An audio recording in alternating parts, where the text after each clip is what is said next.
Senator, coming to you first. In light of the statements made by the President, you are quick to absolve the lawmakers of the bicameral parliament. Why? Thank you. The President shouted at Parliament, and Parliament shouted back. And I think that we are in a state of lucidity right now, where we realize that we do not need to fight each other if you're going to be successful in the fight against corruption. And I can tell you that last week, at the rise of the House, the Speaker of the Senate made very clear communication on the proper manner in which unethical conduct on the part of Parliament should be processed. Now, we had pointed out that if the President had adverse information on unethical conduct on the part of members of Parliament, the Parliamentary Powers and Privileges has already provided procedures and steps for dealing with that. And at that point, we felt that that was important, and we still think that that is important. But what is more important is not to have a contest on who is right between the executive and the legislature. We must all accept that corruption is a serious disease in this country.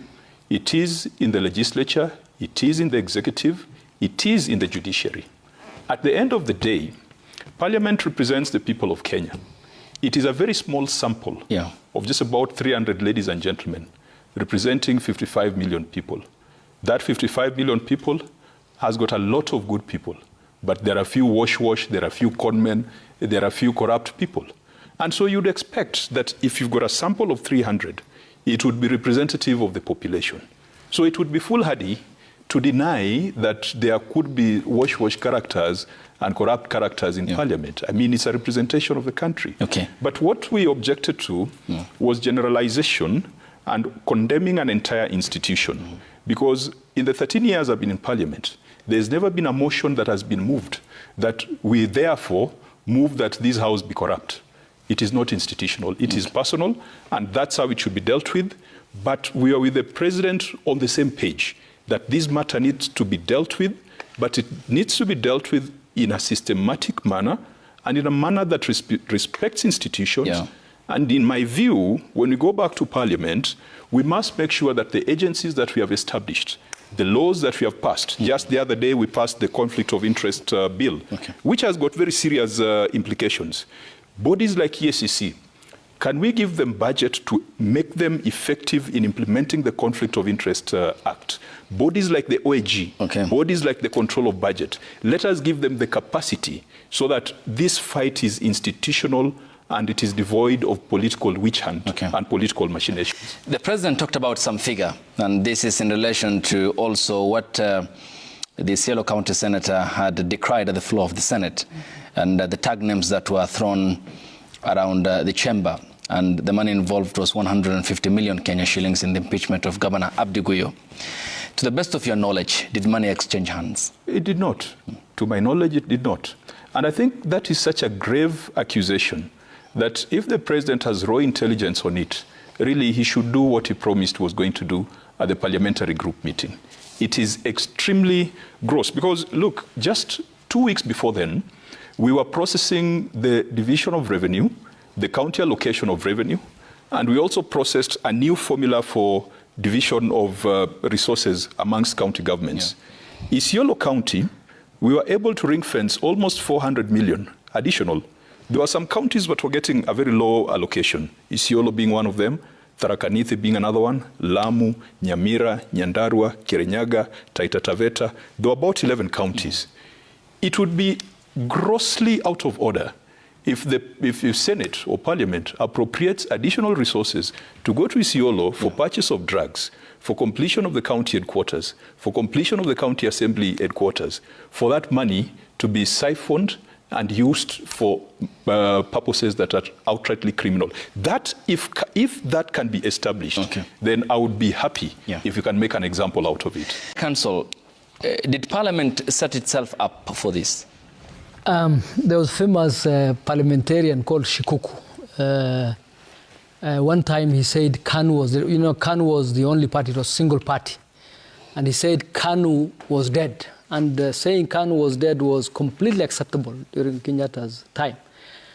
And he was asked to substantiate. And he said you don't need to substantiate the obvious. That corruption is rife in Parliament is so obvious, nobody needs to substantiate. That corruption is so clear in the institution of Parliament, as an institution, is absolutely, I mean, anybody who knows anything that goes on in Parliament knows that so well. In the courts, when something is so notorious, you say you don't need to prove it. You take judicial notice of it. It's time we took judicial notice of corruption in Parliament. The president was absolutely right, and he was talking to parliamentarians. He was not talking to the media. He was not talking to some forum. He was talking to members of Parliament. Now, if you ask me, he shouldn't have done that. He should have done something about it. Talking about, I agree with the good lady. He should have done something about it. Number one. Number two, one of the biggest causes of corruption in Parliament is the executive. Because the biggest threat to Parliament's oversight role is the executive. So the president is the cause. Actually, he is a corrupter of Parliament, the president. And Parliament is dead. Parliament does zero oversight. And literally, a lot of corruption happens in Parliament. Anybody who knows what goes on in Parliament will tell you it goes on in committees, in functions. Any governor who has been impeached or has been brought for impeachment, corruption was there. Anytime a committee of Parliament is doing budget stuff, there's a lot of malfeasance. So I think instead of debating whether there is corruption in Parliament or not, one of the few silver linings on this matter is that Parliament and the President are on loggerheads. I hope they really go to war, because that is the best thing that can happen for the country. That those two institutions then will check each other, because our constitution is based on checks and balances. Mm-hmm. These institutions are supposed to check each other.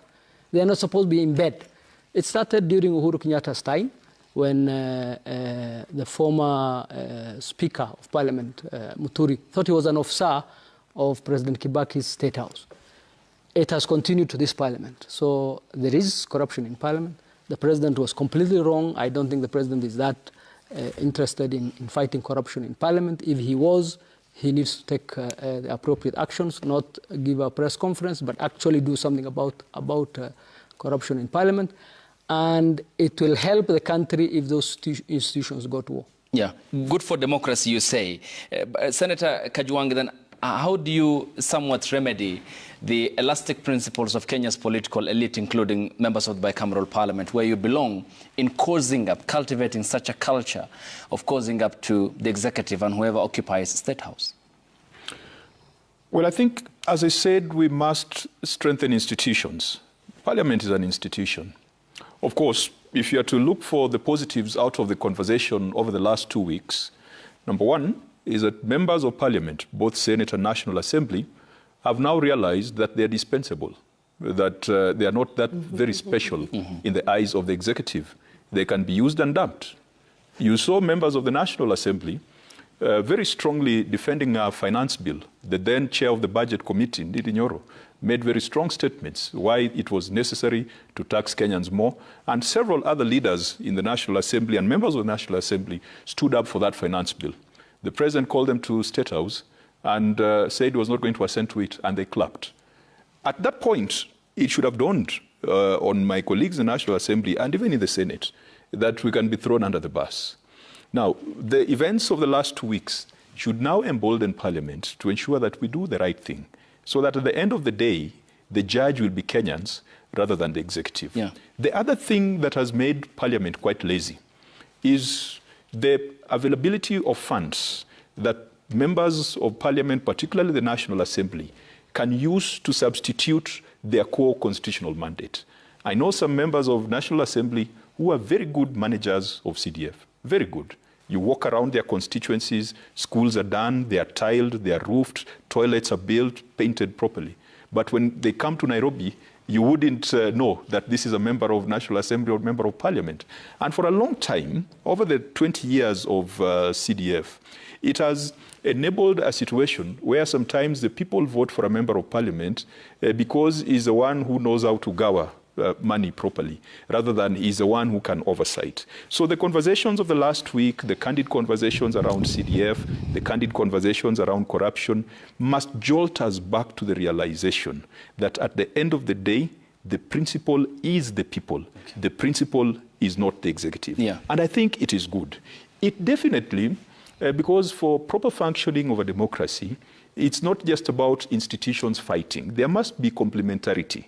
There will still be areas where we'll still be able to sit on the table and agree. And particularly this matter, the fight against corruption, it is not a problem that can be solved by finger pointing. Because if, as Abdikari says, there's a problem in Parliament, and by the way, Parliament operates on traditions and precedents. Okay. He was in Parliament much earlier than I did. Yeah. So perhaps if that tradition is there, they're the ones who established it. Yeah. So, but it is not useful to do the blame game. Mm-hmm. We must confront it. Okay. And you know, the Conflict of Interest Act, which was passed just recently, has got very detailed mechanisms on dealing with so many of these things that we are talking about. Does the president have the guts to ensure that budgets, to ensure that independence is afforded to the agencies that are supposed to implement it? Okay. That is what we are waiting for. And Senator, then, talking about the public apprehension, in finding the Damascus moment, Parliament ought to have been prompted by the mood of the public, is it? The angst and the anguish, not the statements from the president. Ideally, even if we were to place the consequences, then the executive should be on the receiving end because they can impeach the sitting president. How have they eroded that capacity given to them to the extent that they have incapacitated themselves? Look, the Gen Z revolt looked like an attack on Parliament. It was an attack on government, being the legislature, judiciary, and the executive. It's just that they didn't make their way to the seat of the executive. But it was general anger against all the arms of government. At that point, I think the mistake we made was to then recoil as government, the various arms of government, and try to be defensive and try to cook up some instant solutions. But that did not get to the core of the problems that the young people were raising. And I think that the conversations, and I would like even civil society to continue raising the ante on these particular issues. If we don't deal with corruption, it is going to be a systemic, it is already is a systemic problem. It is already is a cancer. But we seem to be paying lip service because on one side of the mouth, we'll be condemning the vice. On the other side of the mouth, every Friday, we are taking 5 helicopters to go to Northeastern to provide cash handouts to people. From what proceeds? What business legitimate can you do that can fuel 5 helicopters to go for an empowerment drive where cash is being disbursed?